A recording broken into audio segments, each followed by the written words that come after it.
JBN, we keep you informed. I am Michelle Jones, and in the news, cop shoots woman who allegedly stabbed him during altercation in St. James. A policeman shot and injured a woman who allegedly stabbed him during an altercation on Monday afternoon in St. James.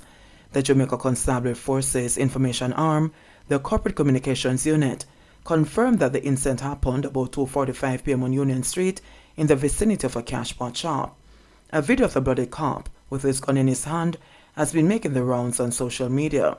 It is reported that the woman and the policeman were involved in an altercation when she allegedly used a broken bottle to stab him in the face and the neck. He responded by shooting her in the leg. Both have been hospitalized. The Independent Commission of Investigations Indicom investigators are probing the incident. Four-year-old girl killed in St. Mary arson attack. A 4-year-old girl has died following an arson attack on a family home at Dean Pen Highgate in St. Mary on Tuesday morning. The deceased has been identified as Sahara Cohen of the same community. The girl's mother, Rose Beecher, 38, and other family members also received injuries and are said to be in serious condition in hospital. The incident happened around 4 o'clock. It is reported that the occupants of the house were asleep when Beecher felt a liquid substance on her. It is reported that the occupants of the house were asleep when Beecher felt a liquid substance on her and then immediately felt a fire. When she got up, the house was engulfed in flames. She managed to run to safety but received several burns to her body. She was unable to alert or assist anyone. The fire department was called, and after cooling down operations, the charred remains of her daughter were found. The girl's father, Okoy Cohen, who lives elsewhere, told reporters that he has been left devastated by the death of his child. "Me never know if she burn up or what, but when me come near the tax, me hear that my daughter burn up on the fire and me start cry. I heard she was sleeping and somebody came and threw a buckle boom through the window," Cohen said. "She was nice, good looking and jovial," he said of his daughter. Acting Commandant for the St. Mary Police Division, Deputy Superintendent Kevin Francis, said that investigations are ongoing. He said the police are treating the incident as a case of suspected arson. Female among four held transporting illegal gun on Spanish Town Road. Lawmen assigned to the Kingston West Police arrested 4 people, including a female, following the seizure of a gun and several rounds of ammunition along Spanish Town Road in Kingston on Monday, October 17. Reports from the Denham Town Police are that at about 10:21 p.m., lawmen were in pursuit of a Nissan AD wagon when it was intercepted. The vehicle was searched, which resulted in a Browning single-action 9mm pistol with a magazine containing 11 9mm rounds being seized. All 4 people were subsequently arrested. Investigations continue. Teen footballer falls victim to gang feud. A promising high school footballer who dropped out of Holy Trinity High School this year, reportedly as a result of the deadly ongoing feud between the Dark Side and Genocide gangs in Kingston Central, was gunned down in a brazen daylight gun attack on Wildman Street last week. 18-year-old Jaheim Morrison, otherwise called Tito, of a Wildman Street address, was killed about 1:25 p.m. on October 13. It was reported that he was at a house on Wildman Street and had just stepped outside in the yard when he was attacked. His mother, Jacqueline Thomas, said that the teen, whose birthday was on October 3, had stopped going to school and did not return this term as he feared that he could be killed. He would have been in 5th form. She explained that Jaheim, who lived on Rum Lane, which is aligned to the Dark Side gang, feared going to school because he had to pass through communities aligned to Genocide. It was also his fear that he could be attacked at school. "Them come after him 2 times already, but them never get the chance," the mother said while explaining that her son had twice fled upon spotting armed men entering into the community. "Him don't walk in the community, him run. He was really living in fear," she added. Thompson said that Jaheim was not aligned with any of the gangs, neither was he caught up in any negativity. Thompson said that Jaheim had friends on the opposing sides with whom he went to school. She said that her son wanted to become a professional football player and was disappointed when he was forced to pull out of school. "He must say all this mash him up, mash up him life," she recalled. Thompson explained that Jaheim had also stopped going to school while in grade 10, but had resumed classes after the football coach and the school's principal visited him and encouraged him to return.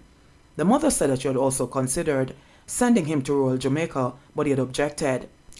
"He must say, oh, me go move on their country, oh, me go play ball.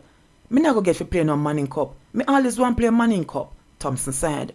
When she heard gunshots ringing out nearby Wallet Home last Thursday, she had no idea that it was one of her 4 children who was being killed.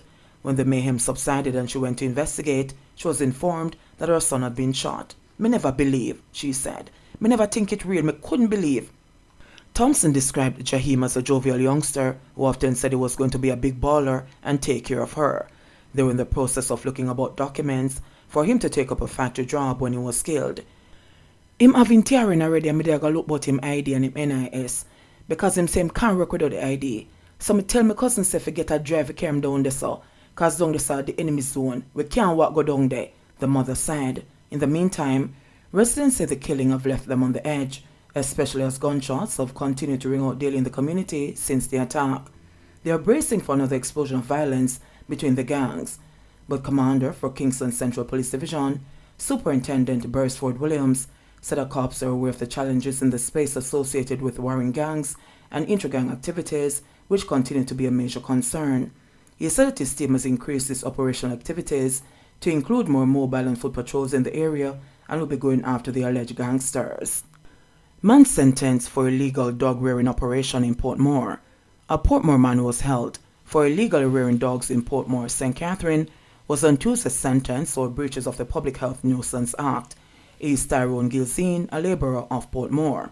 When he appeared before Judge Nicole Keller, he was fined $50,000 or 30 days imprisonment for failure to obey a notice and failure to stop the rearing of animals in a residential community. The coroner led evidence that members of the St. Catherine Health Department received information that Gilzine was raising dogs for sale and causing a nuisance. Checks reportedly revealed a lack of electricity and running water at the premises, as well as dog feces around the property. Gilzine ignored a notice served on him by the health department to cease his operations. He was tried and found guilty on October 3 in the St. Catherine Parish Court. St. Mary residents protest bad roads and lack of water. In what has seemingly become a weekly occurrence across Jamaica, residents have mounted roadblocks in protest of what they say are extremely poor road conditions. In the latest incident, residents on Tuesday morning blocked several sections of road in the neighboring communities of Trinity, Sunside, Haywood Hall, and Hampstead, St. Mary, in protest of better road and water infrastructure. Hundreds of commuters, including students, teachers, and workers, were left stranded as a result of the roadblocks. Sonia, a resident of Haywood Hall, said the residents were also calling for the replacement of a bridge, which they say was washed away some 6 years ago. We've washed the bridge all along now, from 2016, and until now nobody now come look at it to replace it back. We have to walk in the water if we want to go across. We're tired of it now, she complained, adding that it now cost her $300 to get a taxi home from the regular $150. A taxi operator in the parish pleaded with Member of Parliament for St. Mary Central, Dr. Maurice Guy, to address the road concerns. The citizens tired of the situation, Mr. Guy. We need help now, and we need to see you now. And we don't want a river shingle again. We need barber green or asphalt, the taxi operator demanded. Deputy Superintendent Kevin Francis, acting head of the St. Mary Police, said the police received assistance from the Jamaica Defence Force and Jamaica Fire Brigade to restore access to the roadways. DSP Francis appealed to the protesting residents to be mindful of persons who may need to access the Port Murray Hospital or who otherwise have urgent business. He said residents should instead protest in a peaceful manner without causing obstruction or disturbance. Residents mounted human blockades after large trees, old appliances, and other debris they had used to block the roads were cleared by the security forces.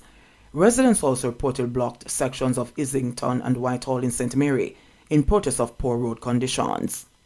Public order reset underway in Westmoreland, plagued with traffic violations and illegal vending.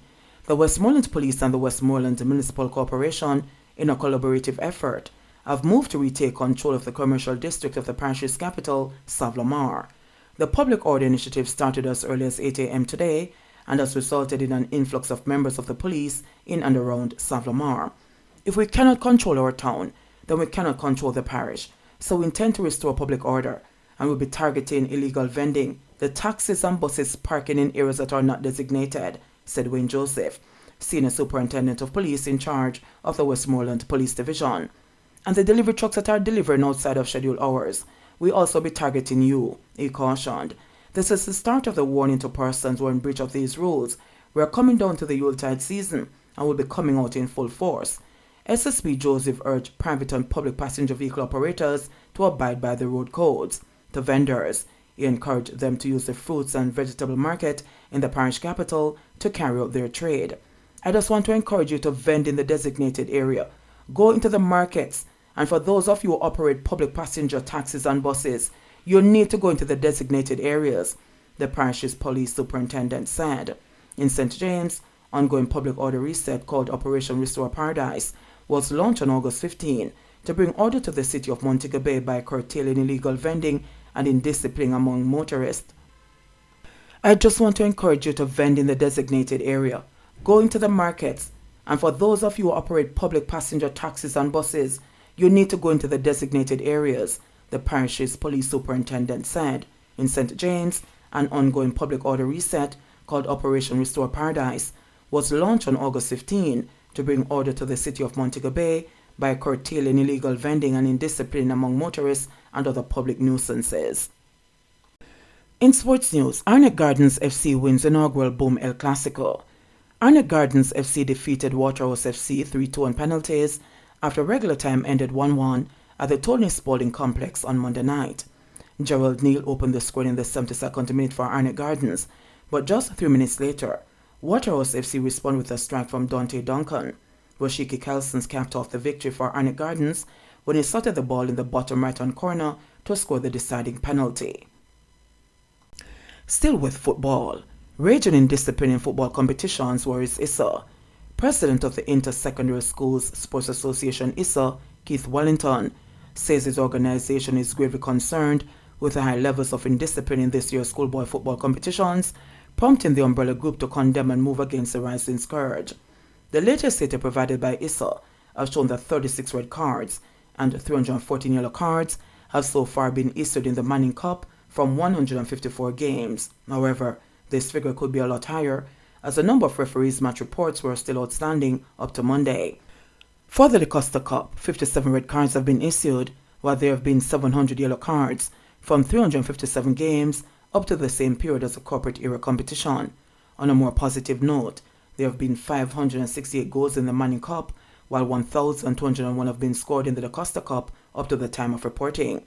Issa was unable to provide the statistics from last year's season, which saw a small number of teams taking part in both competitions due to the novel coronavirus pandemic. One glaring example of the raging indiscipline occurred in a Manning Cup match between Camperdown High and Papine High on September 17, when 5 players were shown straight red cards after a major bust-up between rival players. Of the 5, 3 players were sent off for Camperdown, while 2 were ejected from Papine. Wellington said that his organization will remain vigilant in its efforts to rein in the beast of indiscipline. We'll not have it. Obviously, we have not been pleased, and we have taken strong actions in other cases, with players being banned for as much as 4 games, informed Wellington. We understand that red cards are a part of the game, and people commit offenses that warrant a red card.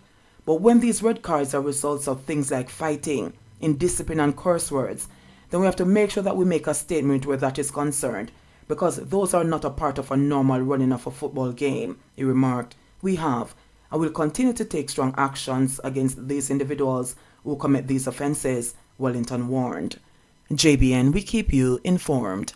Please remember to subscribe, like, share, leave us a comment, and click the notification bell to receive our daily news items.